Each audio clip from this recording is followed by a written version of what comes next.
A gladiator, Latin word which means swordsman, from Latin gladius sword, was an armed combatant who entertained audiences in the Roman Republic and Roman Empire in violent confrontations with other gladiators, wild animals, and condemned criminals.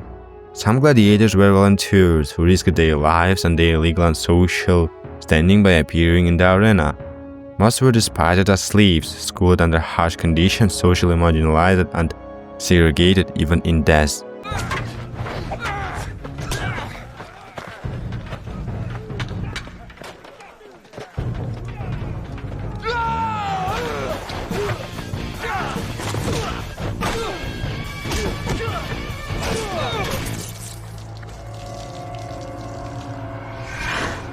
Irrespective of their origin, gladiators offered spectators an example of Rome's martial ethics and in fighting or dying well. They could inspire admiration and popular acclaim. They were celebrated in high and low art, and their value as entertainers was commemorated in precious and commonplace objects throughout the Roman world. The origin of gladiatorial combat is open to debate.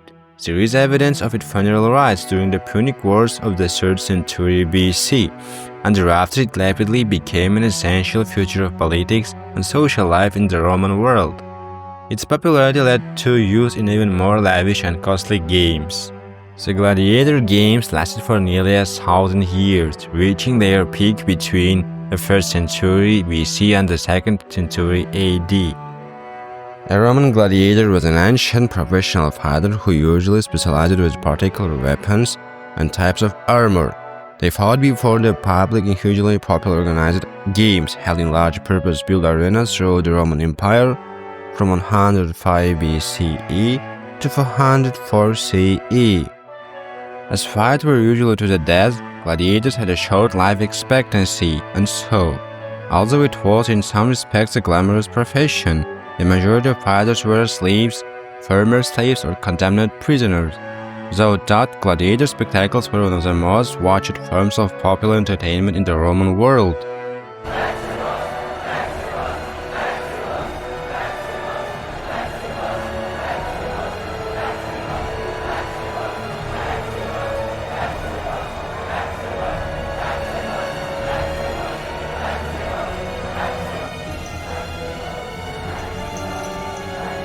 Roman gladiator games were not only about fun, but were an opportunity for emperors and rich aristocrats to display their wealth to the populace, to commemorate military victories, mark visits from important officials, celebrate birthdays, or simply to distract the populace from the political and economic problems of the day.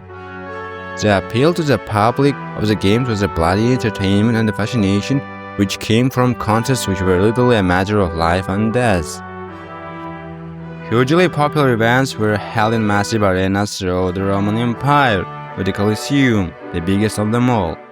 30, 40 or even 50,000 spectators from all sections of Roman society flocked to be entertained by gory spectacles where wild and exotic animals were hunted, prisoners were executed, religious martyrs were thrown to the lions, and the stars of the show, symbols of the Roman virtues of honor and courage, the gladiators, employed all their martial skills in a kill or be killed contest. The term gladiator derives from the Latin gladiatorus in reference to the principal weapon, the gladius or short sword. However, there was a wide range of other weapons employed in gladiator contests. The gladiators also wore armor on their helmet, in particular were objects of great workmanship, richly embossed with decorative motifs and set with ostrich or peacock plumage crests. Weapons and armor it depended on which class a gladiator belonged to. There were 4 principal classes: the Samnite, the Thracian, the Myrmilo, and the Retiarius. Perhaps the most famous gladiator of all was Spartacus, who led an uprising of gladiators and slaves from Capua, the leading producer of gladiators in 73 BCE. From fifth, a former Roman soldier had become a bandit until his capture and first training as a gladiator. He and 70 comrades escaped from their training school and set up a defensive camp on the slopes of Vesuvius. Beside, they then fled their position and rampaged through the countryside of Campania, collecting followers as they went and molding them into an efficient fighting force. Battling his way north to the Alps, Spartacus displayed great military leadership in defeating four Roman armies on no less than 9 occasions. Far from being a sign off when a friend died in battle, Spartacus, in the old custom, arranged for 300 Roman prisoners to fight gladiator contests in honor of his fallen comrade.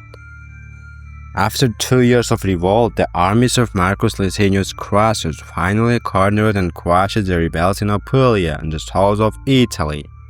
As a warning to others, 6,000 of prisoners were crucified along the Appian Way between Capua and Rome. Another consequence of his disturbing episode was that from then on, the number of gladiators owned by private citizens was strictly controlled. Gladiator contests at odds with the new Christian-minded empire finally came to an end in 404 CE. Emperor Honorius had closed down the gladiator schools 5 years before, and the final straw for the games came when a monk from Asia Minor, when Telemachus leaped between two gladiators to stop the bloodshed, and the indignant crowd stoned the monk to death. Honorius, in consequence, formally prohibited gladiatorial contests, although condemned criminals continued the wild animal hunt for another century or so. Many Romans no doubt lamented the loss of a pastime that was such a part of the fabric of Roman life.